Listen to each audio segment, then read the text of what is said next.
Halo, nama saya Jennifer Alisa Sinaga. Saya dari Fakultas Sastra, Prodi Sastra Inggris dari Universitas Kristen Indonesia. Sekarang saya akan mempresentasikan mengenai sebuah karya ilmiah yang berjudul Simbolisme di Afrika Amerika, Hispanik, dan Asia Amerika Literatur. Pertama-tama, saya ingin menjelaskan mengenai negara Amerika. Amerika adalah bangsa yang secara historis dibangun dari asimilasi dan akulturasi historis yang dibangun dari etnis. Penemuan benua Amerika pada abad ke-16 merupakan mobilitas yang mengakibatkan perubahan demografi. Sejarah Amerika ditandai dengan ketidaksetaraan ras antara ras kulit putih dengan ras kulit hitam, dan orang-orang kulit berwarna yaitu orang Meksiko dan juga penduduk asli India yang terpinggirkan oleh kedatangan pemukim kulit putih, diikuti oleh budak kulit hitam dari Afrika karena translatif. Perdagangan budak untuk mendapatkan tenaga kerja murah di perkebunan. Selain itu, akuisisi Amerika bekas wilayah Meksiko seperti New Mexico, California, dan Nevada bersama juga dengan kedatangan Treaty of Guadalupe Hidalgo pada tahun 1848 menghasilkan jumlah yang besar. Dilanjutkan dengan penemuan emas di California, dikenal dengan demam emas California, yang menyebabkan imigrasi Asia, terutama orang-orang Cina, yang berlayar melintasi Pasifik dalam mimpi untuk kehidupan yang lebih baik. Semua hasil interaksi lintas ras ini dalam pembentukan Amerika sebagai masyarakat multi etnis dan pluralistik. Dari warga negara Meksiko sebelumnya menjadi penduduk Amerika, meskipun dibedakan berdasarkan latar belakang sejarah, budaya dan kemasyarakatan, pengalaman sejarah dan juga pengalaman umum orang Afrika. Amerika, Cina Amerika, dan Hispanik. Amerika adalah segregasi dan marginalisasi karena status mereka sebagai etnis minoritas.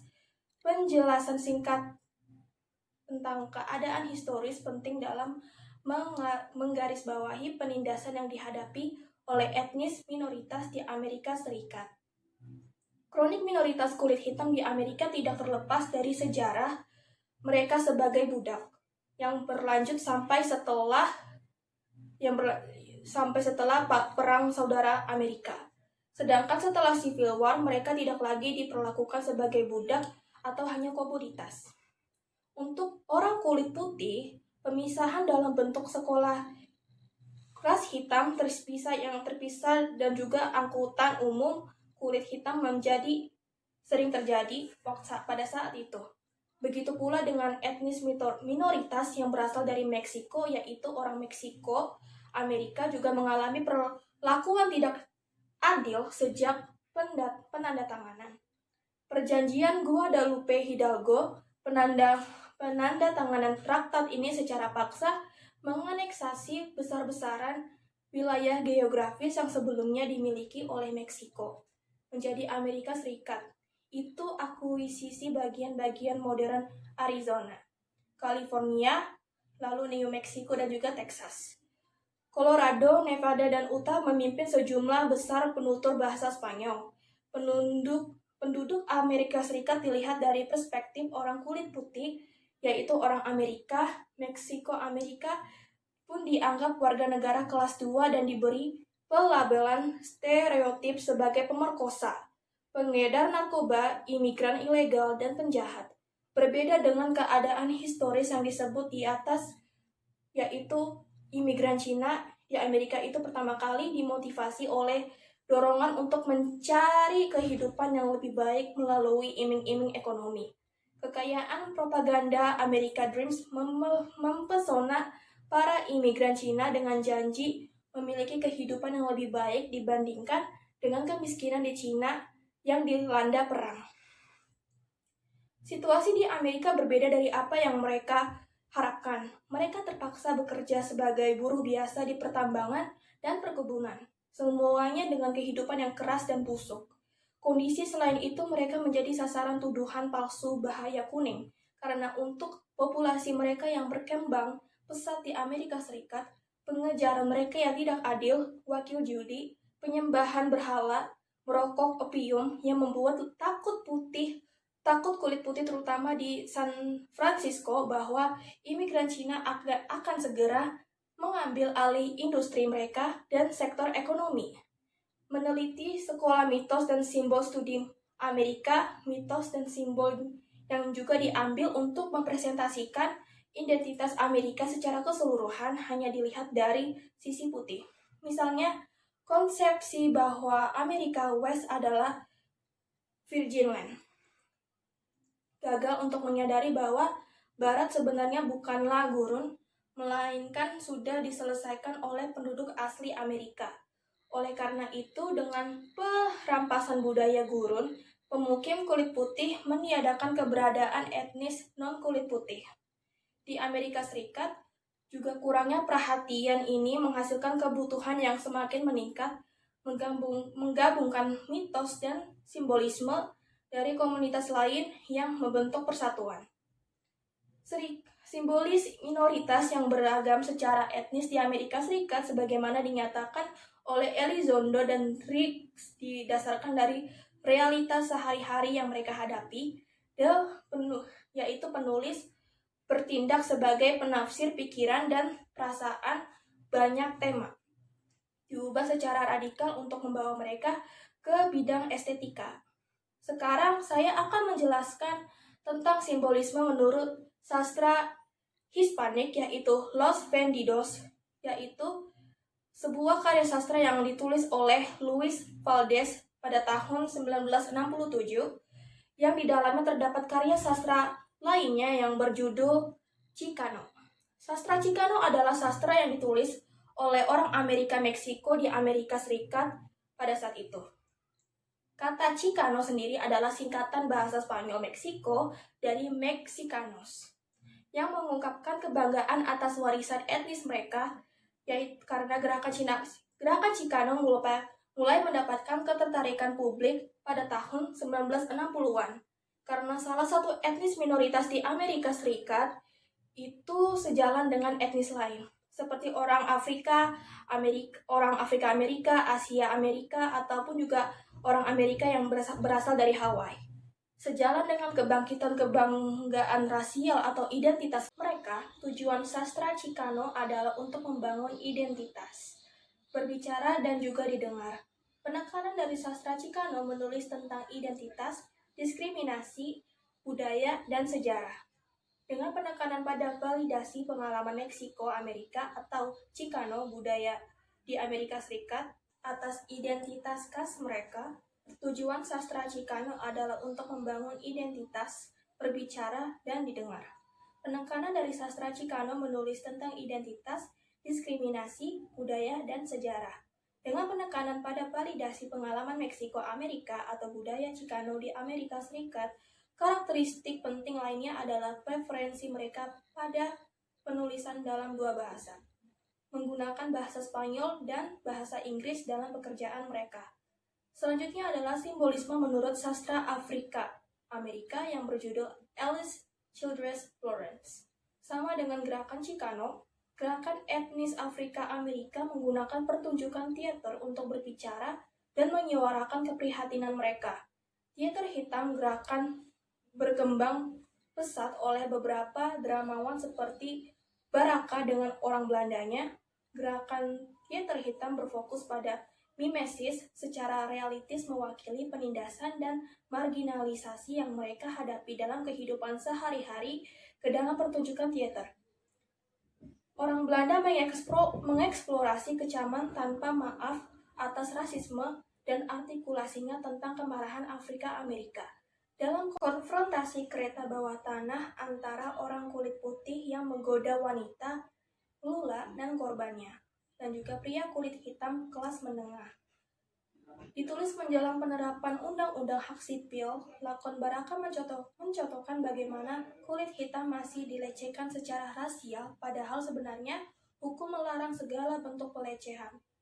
Pemisahan rasial dan demarkasi antara kulit putih dan kulit hitam juga menjadi tema yang sangat penting dalam salah satu drama oleh Alice Childress. Florence, dia adalah salah satunya dari pelopor gerakan teater hitam. Apalagi Childress memegang gelar pengakuan sebagai penulis drama perempuan kulit hitam pertama yang bermain secara profesional. Diproduksi di panggung New York yang berjudul Just a Little Simple pada tahun 1950. Dia juga memegang perbedaan yang sering diabaikan sebagai satu-satunya wanita kulit hitam yang bermain dan juga telah diproduksi secara profesional di Amerika selama 4 dekade. Tulisannya adalah karena universalitasnya, kurangnya sentimentalitas tanpa kompromi, kuat teatrikal, dialog realistis, dan karakter yang kuat. Simbolisme lainnya adalah tentang gerakan hak sipil, bagaimana pesan di Florence lebih selaras dengan semangat perlawanan pasif raja. Selanjutnya adalah simbolisme menurut sastra Asia Amerika yang berjudul David Henry Hwang's M. Butterfly. Makalah ini menyoroti penggunaan simbolisme di Hwang. Nama lengkap Hwang menggambarkan dualitas identitasnya sebagai David Henry yang adalah nama Amerikanya, sedangkan Hwang adalah nama Cina-nya. Minatnya permainan tulisan tentang bagaimana orang-orang dari budaya dan gender yang berbeda memandang dan bereaksi satu sama lain. Oleh karena itu, fluiditas identitas merupakan tema yang umum bagi sebagian besar karyanya. Hwang menjadi dramawan Cina Amerika pertama yang memenangkan Tony Award dengan M. Butterfly pada tahun 1988. Dalam M. Butterfly, Hwang membuat singgungan pada drama sebelumnya yang ditulis pada tahun 1904. Kupu-kupu Madama Puccini terlihat dari kemiripan judulnya, yang berjudul Madame Puccini's Butterfly, yang bisa dilihat kemiripan pada judulnya, produksi sastra sebelumnya yang ia buat. Namun Hwang sengaja hanya menggunakan M sebagai gantinya, Madame atau Madama, agar pendengarnya memiliki interpretasi sendiri. Aspek penting lainnya dalam M. Butterfly yaitu adalah niat Hwang untuk menumbangkan gagasan tersebut. Oposisi biner di mana naskahnya bermaksud untuk mengamati timur dan barat. Hubungan Hwang menggunakan simbolisme kupu-kupu untuk mendekonstruksi hubungan stereotip pria barat dan wanita oriental. Hubungan antara timur dan barat yang diartikulasikan oleh orientalisme Edward Said pada tahun 1977. Didasarkan pada penggambaran stereotip tentang timur, dalam kata-kata Said, Orient adalah penemuan barat dan pernah menjadi tempat romansa dan makhluk eksotis. Gagasan eksotisasi timur ini digunakan untuk melegitimasi hierarki status antara Oksiden dan Orient, seperti yang dikatakan Indrianto sebelumnya. Kajian wacana kolonial yang mengatur hubungan antara penjajah dan fungsi koloni melalui oposisi biner superioritas dan inferioritas. M. Butterfly didasarkan pada kisah nyata tentang hubungan antara diplomat Prancis dan aktris Cina yang hanya belakangan dalam hubungan mereka itulah aktris ternyata tidak hanya menjadi mata-mata tetapi juga seorang pria. Dalam M. Kupu-kupu, karakter Gallimard adalah diplomat Prancis dan Song adalah aktrisnya. Gallimard digambarkan sebagai orang barat modern dan dia memandang dirinya lebih unggul dan karenanya memiliki mendominasi perspektif terhadap karakter oriental seperti Song. Dia terobsesi dengan gagasan kupu-kupu sebagai wanita oriental yang eksotis dan penurut. Dan ketika dia melihat penampilan Song, dia terpesona oleh penampilan dia. Dari kutipan tersebut dapat disebutkan bahwa karakter Gallimard menegaskan konsepsi barat tentang timur sebagai sesuatu yang eksotis dan tunduk. Untuk membuktikannya, maskulinitas Gallimard mencari hubungan dengan wanita oriental yang dia yakini menjadi lembut dan mudah dieksploitasi. Oleh karena itu, konsepsi Gallimard tentang timur adalah berdasarkan gambar palsu yang menunjuk timur sebagai yang feminin, sementara Gallimard pernah menikah. Pernikahannya hanya untuk memajukan karirnya sebagai diplomat, dan dia terus menelusuri wanita fantasi. Ia percaya bahwa dengan mudah dikuasai, tapi wanita oriental yang eksotis adalah pandangannya yang sempurna tentang apa yang seharusnya wanita fantasi dijadikan.